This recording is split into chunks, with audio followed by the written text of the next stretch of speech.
Amma baad, zana katika imani, shukuru Allah subhanahu wa ta'ala ambaye ametuwafikisha na ametuwezesha tumeweza kutekeleza ibada ya swala hii ya dhuhuri, na pia vile vile kwa tawfiki yake Allah subhanahu wa ta'ala tumeweza kupata nafasi ya kuweza kunasihiana na kuambiana mambo mawili matatu, kwa mambo ambayo ni yenye kufungamana na dini yetu ya Kiislamu.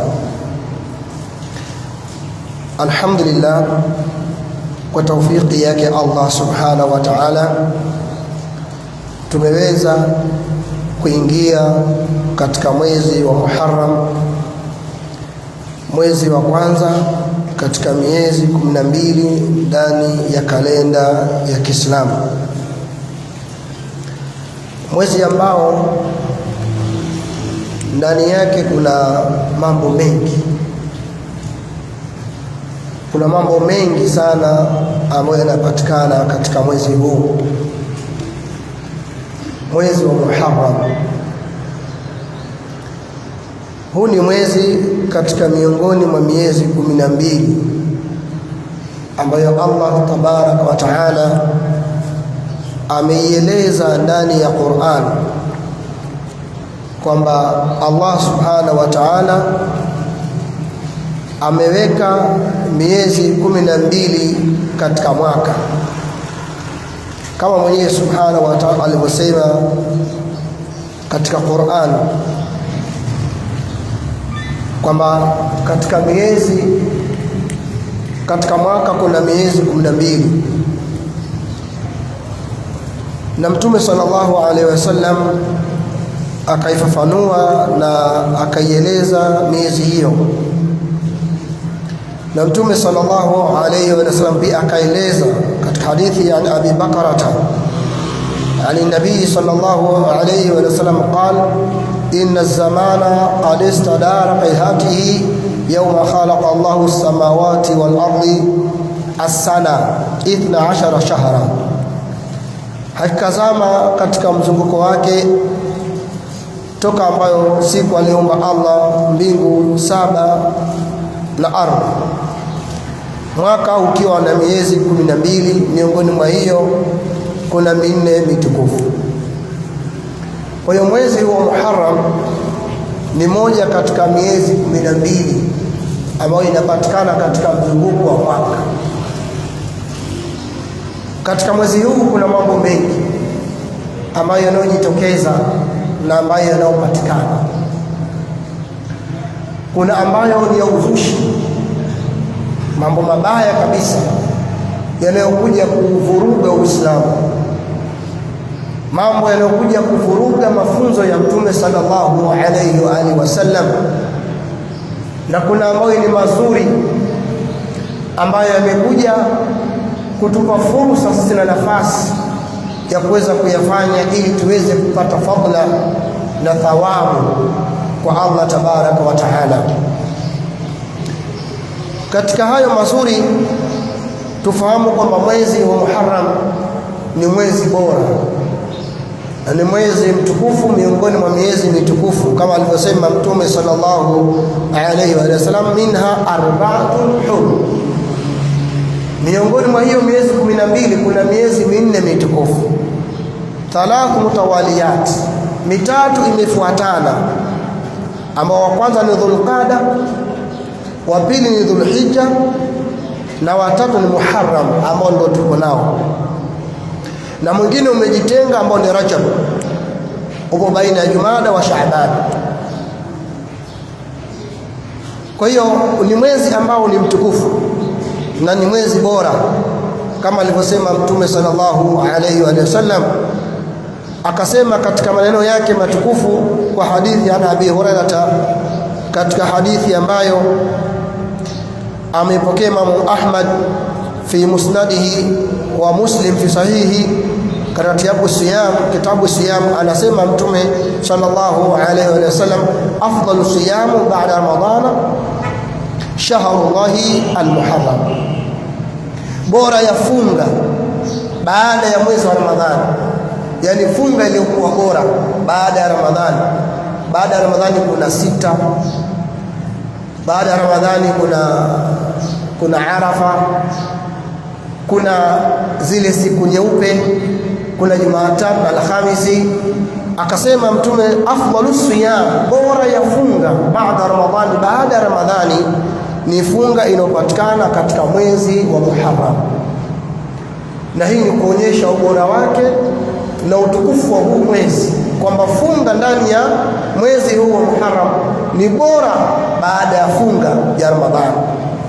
Ramadhani ni faradhi, ni funga ya faradhi ya lazima, ina ubora mkubwa. Sasa inayofuata baada ya Ramadhani ni funga katika mwezi huu wa Muharram, ambao ndani yake kunapatikana funga ya Ashura, ambayo itakuja kuelezewa mbeleni makalima zetu. Funga ya Ashura kuonyesha ubora na utukufu ya mwezi huu. Haya ni katika mazuri ambayo yanapatikana katika mwezi huu wa Muharram.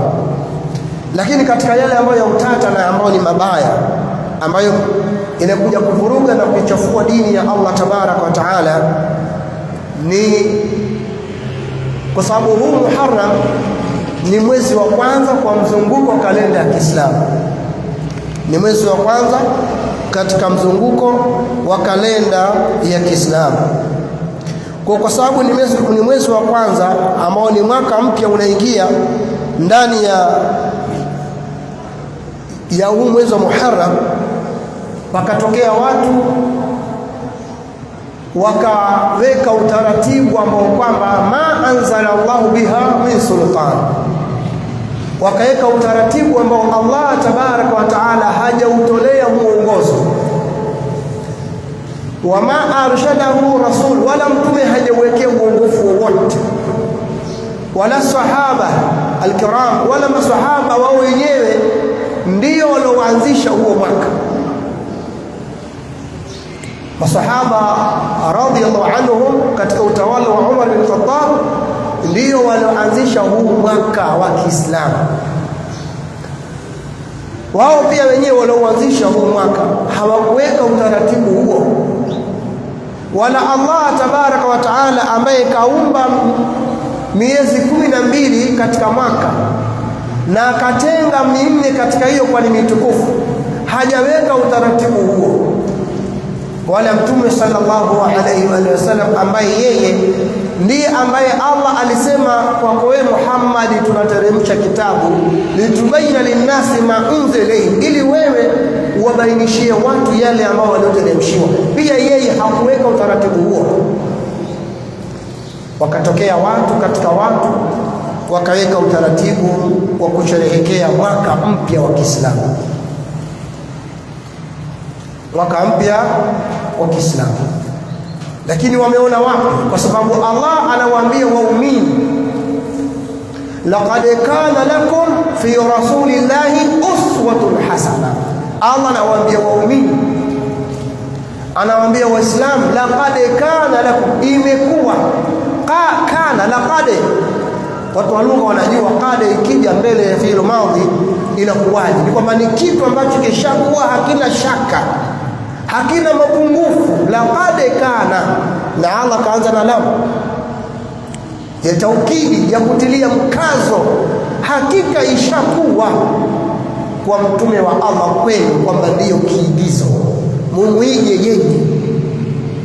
Lakini Allah subhanahu wa ta'ala katika hili akaweka sharti, si kila mtu atamuiga mtume, si kila mtu, sio kila mtu atakuwa mtume ni kiigizo chake. Akasema liman kana yarjullaha wal yawmal akhir, yule ambaye anamtarajia Allah na siku ya mwisho, basi mtume ndio atakuwa nani?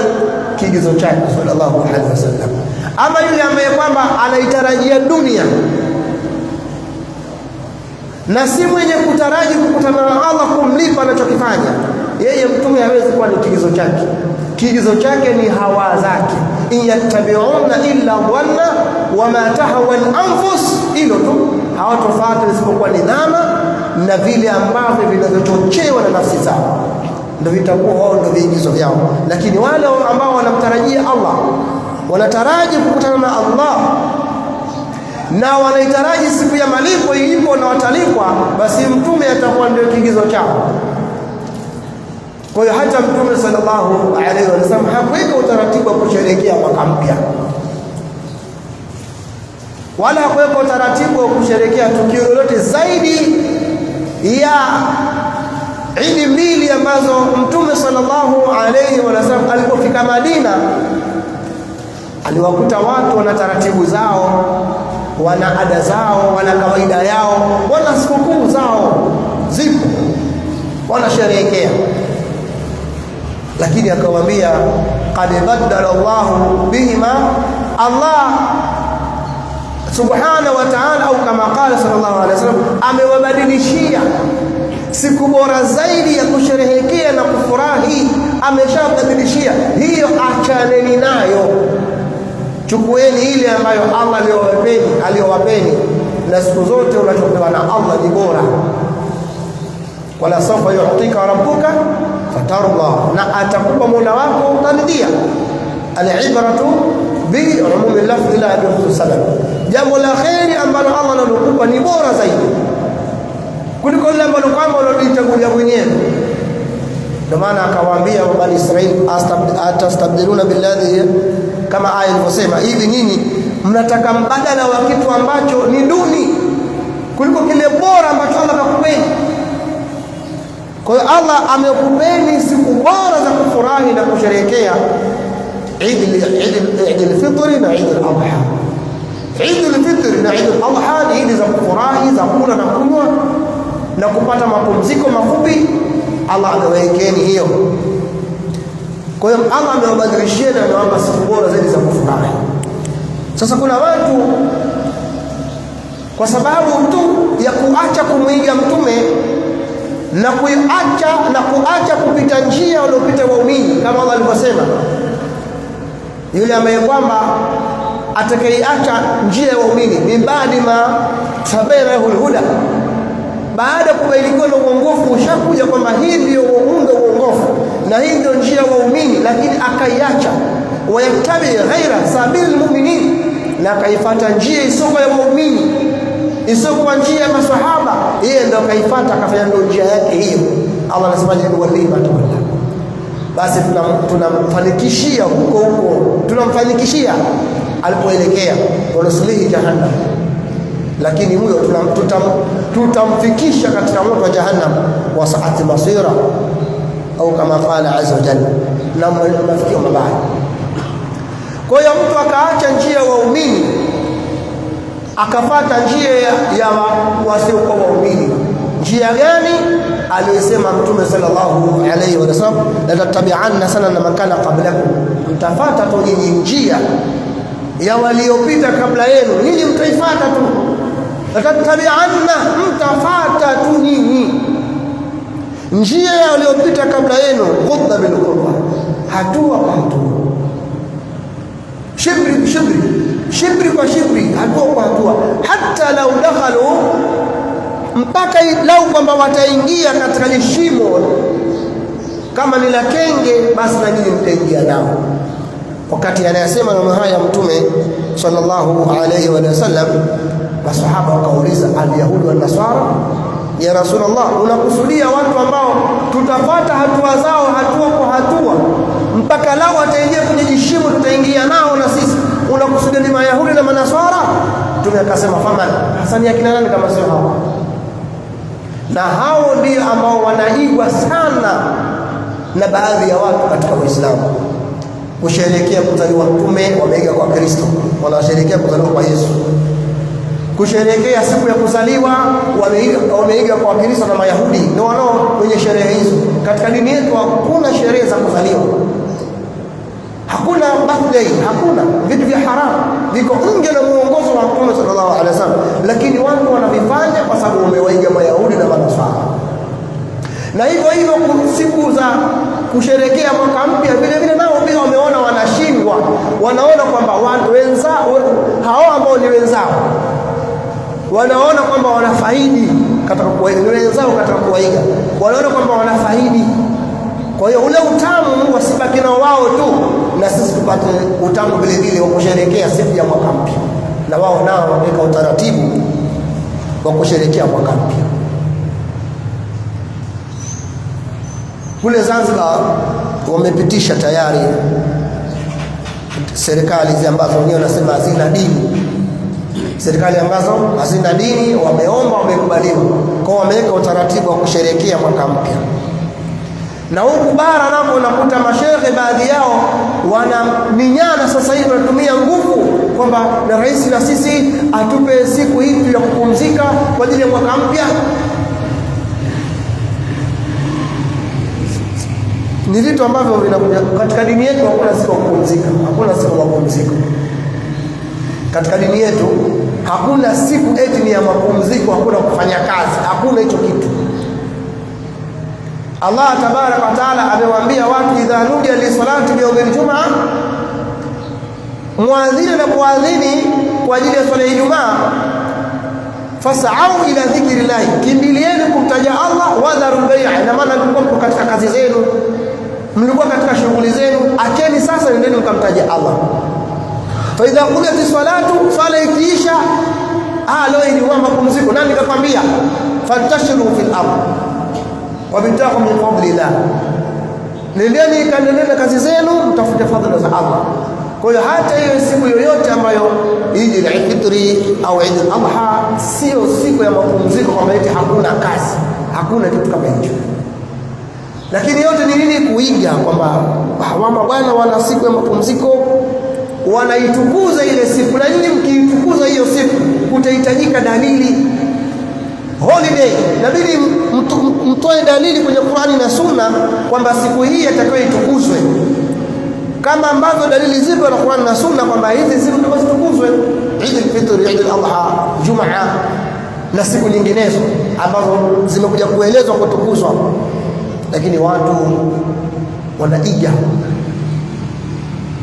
watu wanalalamika kwenye mitandao, wanamuomba rais kwamba na wao wapewe siku za kupumzika hii ya mwaka mpya. Ukiwahoji wenyewe wanasema sisi hii siku tuisherehekea na kuihamasisha ili ijulikane.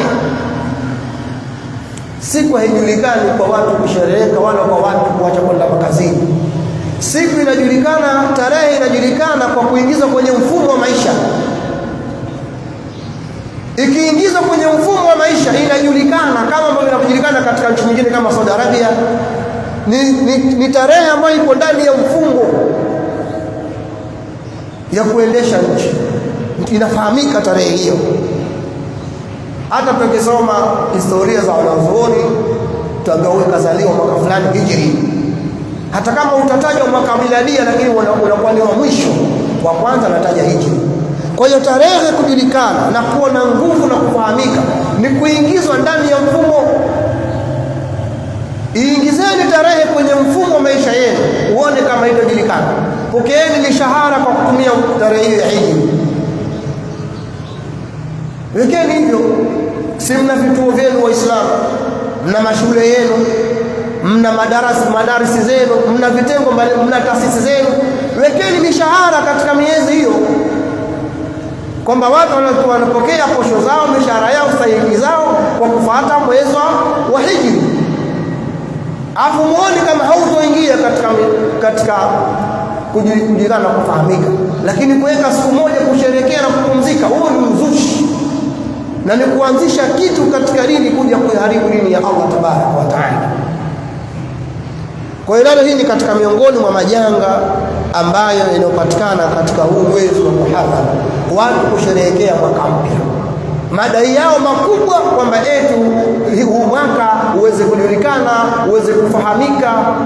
Hauwezi kujulikana wala uweze kufahamika kwa kuadhimisha kusherehekea, ila panapo kwamba huu mwaka na hii tarehe itakapoingizwa katika mfumo wa maisha yetu, mambo yetu, majambo yetu, tukiwa tunatumia tarehe hii ya hijri, itafahamika na kila mtu atajua.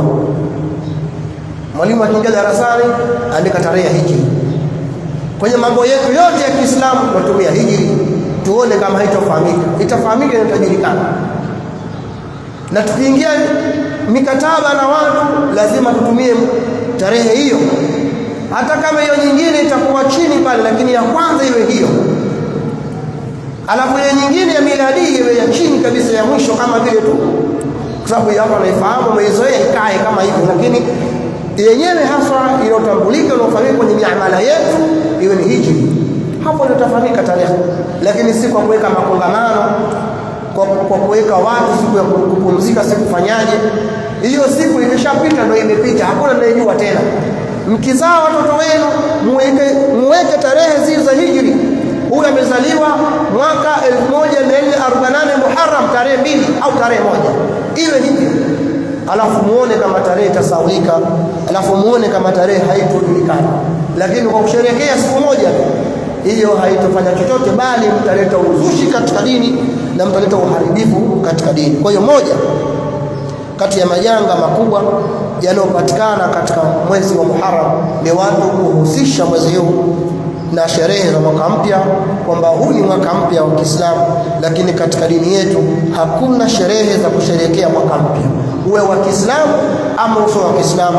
Huo ni uzushi. Tutakuja kuangalia chanzo cha kuwekwa tarehe hii, ilikuwaje, ilipatikana vipi, kulitokea nini mpaka Uislamu wakaamua watumie kalenda yao hii na kuweka tarehe yao hii ya hijri. Naomba Allah tabaraka atuwafikishe katika yale ambayo kwamba anamridhisha na atuepushe na yale ambayo kwamba anamchukiza. Wa la hawla wala quwwata illa billah.